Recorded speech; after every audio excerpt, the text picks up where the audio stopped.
Afternoon, guys. How you doing? I've already talked a lot this afternoon, so I'll just probably take questions. I'm not sure I have a prepared statement here, so. Mark, how effective do you think your two first witnesses were this afternoon? Well, I want to get out the reality that everyone in the Zimmerman family knows that that was George Zimmerman screaming. There will be a lot of other witnesses who say that as well, but we'll just present the case. We're just getting started. Was it a strategic move to have him go on the same day as the Martin family got on the stand and talked about those 911 calls? I wasn't sure how and when the state was going to end their case. I sort of had mine planned out a little bit. It's always, somewhat fluid according to how things go and how the individual witnesses do. But, I'm happy with the way it worked out. Would you prefer to start it from fresh on Monday? Got two witnesses down. That's okay too. Mark Roberts, the most articulate. Why wasn't he here this week? Why wasn't he here this week, or why wasn't he on the stand, or? Why wasn't he in court at all? Why wasn't he involved? He was extremely We'll involved. probably bring him in when the timing is right for him as a witness. What is your opinion on the judge's decision to deny the judgment for acquittal? JOAs are a particular and unique animal, the way that they're handled, because you literally have to look at it and say, looking at everything that's out there and weighing it all towards the state side. They get every benefit of every doubt at this stage. I respect her ruling. It is what it is. This is what we do. How much weight do you believe that the jury will give both grieving mothers regarding their respective testimony that this was their son on the 911 audio? I think they will look at both and say that is certainly what that mom hopes happened. So it's pretty much a wash. I think so. I'm sure that Miss Fulton has to live her reality with that being Trayvon Martin screaming. And I'm certain that Mrs. Zimmerman has to live her reality that that was definitely George Zimmerman screaming.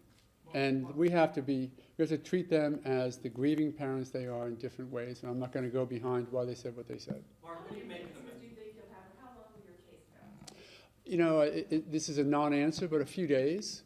That, Wednesday, Thursday, it could go more according to some rulings that the court still has to make regarding admissibility of certain evidence. But I'm enjoying myself, so we'll go as long as we need to. So on Wednesday, you guys asked for more time to prepare. Are you prepared now, and why weren't you prepared then? Wednesday, we asked for more time to prepare. I think that was because of some depositions that still aren't done. There are 3 or 4 depositions we still have to take. So that's just time. It takes time. If we're here 9 hours a day and I leave here and then go get ready for the next day, it doesn't give a lot of time for 2 or 3 or 4 hour depositions. I think that's why we had asked for the additional time. Have you done Crum yet? No, he's not done yet. What are your thoughts on Dr. Boa's argumentativeness, his combativeness on your defense counter? I think he is sort of a very literal person. If you ask him, is it a nice day out? I don't know if he'll want to give you his opinion. Nice is an interpretation. If you ask him if this is wood, he'll probably say yes. I'm okay with that's just his personality style. It's okay. We'll have other experts dealing with those issues, so we'll work through it. What do you make of the notes he had in front of him? That was obviously contentious. I don't think that English is his first language, so I think he wants to make sure that his presentation is good. I know that he's walking into a situation where we're litigators and he's a scientist. So I think that if I was going into surgery, I'd probably have a book of notes in front of me. Mark, I know you fielded this question in the past more than a few times. Will the defendant take a stand? We haven't made that decision yet. I think I said I have to convince myself first that the state has proven their case beyond a reasonable doubt before I decide exactly how to handle that. So I'm still considering that. They seem to be done now. We are going to start presenting our witnesses, and we'll see if that includes George. Do you believe they have proven their case beyond a reasonable doubt? I don't think this is the process of the trial. I never thought that there was a proper case against George Zimmerman. So, they're putting on their case as prosecutors do. That's their job.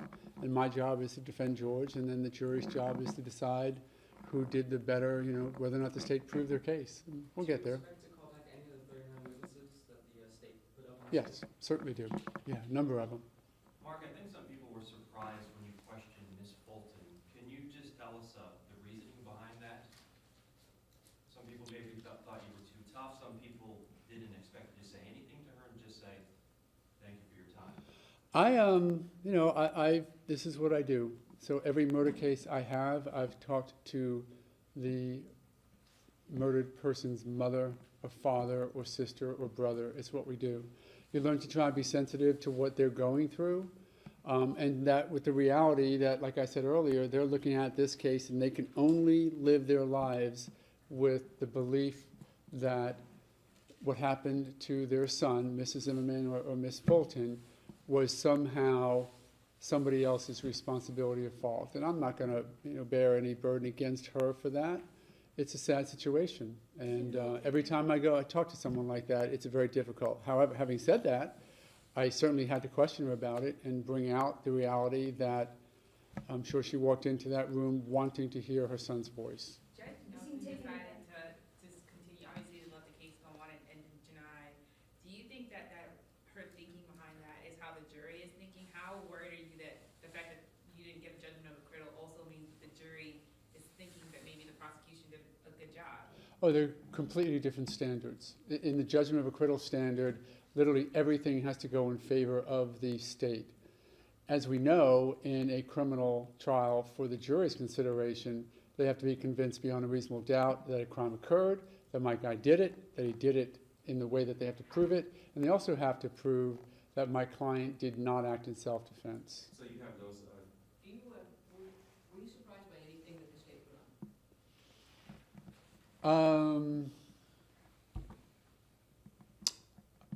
No, I wasn't surprised by what they put on. I was probably more surprised by what they didn't put on. That being? Well, there are other family members in the Martin family that I would have imagined that they would have called, so that was a bit of a surprise to me. A lot of the law enforcement officers who had heavy involvement in the case was a surprise to me that they sort of excised that out of their case. So again, they can call down the case to exactly what they want to do and only present what they want, but I thought it was quite abbreviated with law enforcement, family members, and probably those two areas. so what is your weekend looking like? You said I was working to the bill that happened this weekend. I'm working.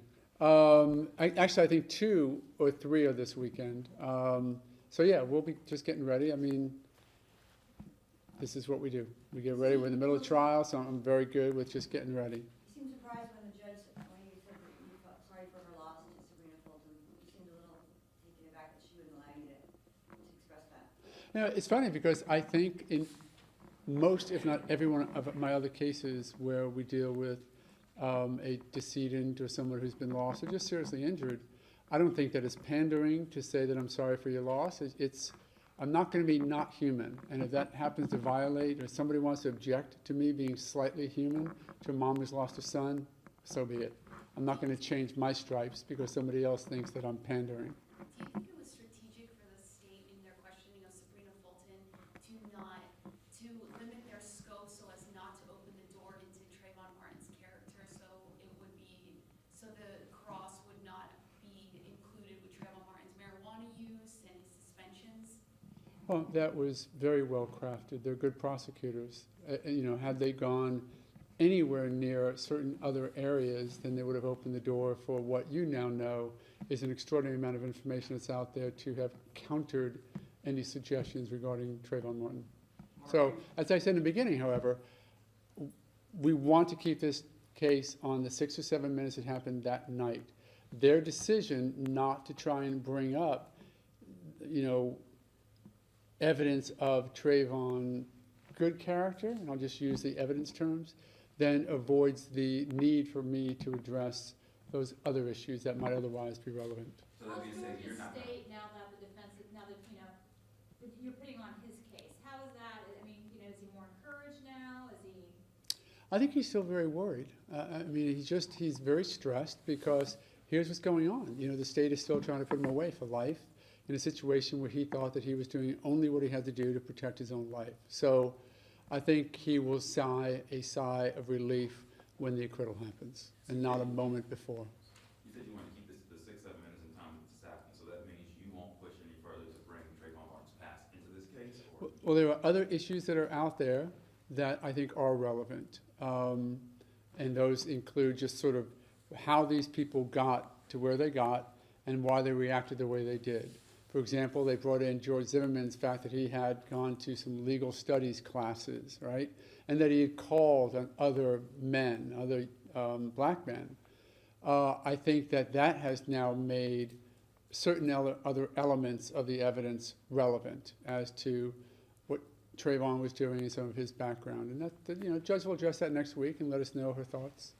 How does that make Trayvon's background relevant? I'm sorry? How does that make Trayvon Martin's background relevant? Well, I mean, it's a number of issues. If you're gonna, I'll say it this way: if you're gonna bring out what George brings to the table, correct? If you're gonna bring out that George has some knowledge of investigations or something like that, then it may put on the table what Trayvon Martin may have brought to that scenario that night, talking about previous fighting and things like that. So, you know, it's up to the judge at this point, but I was very surprised that the state decided to open up the past of George. It didn't seem particularly relevant to me. I thought it backfired, and I think it also opened up more fodder for talking about others' history. Is that kind of balancing thing? You get a little bit of background, so we get a little bit of background, or does it have to be some No. kind of linkage? No, it has to be linked. It's not just they get something and we get something, and it's not, but the more you open out the examination, concentric circles, then the wider that field covers, and that field would include that coverage on both parties. So that's the reason why I may open it. Mark, the state keeps bringing up, quoting George Zimmerman Bear's 911 call, including, he looks like he's on drugs. It comes out today that Trayvon Martin was on marijuana, but the jury doesn't know that. Does that bother you a little bit? Well, we're actually addressing that issue next week, so we'll have a final determination as to whether or not the toxicology evidence that the jury hasn't seen yet will get to see them.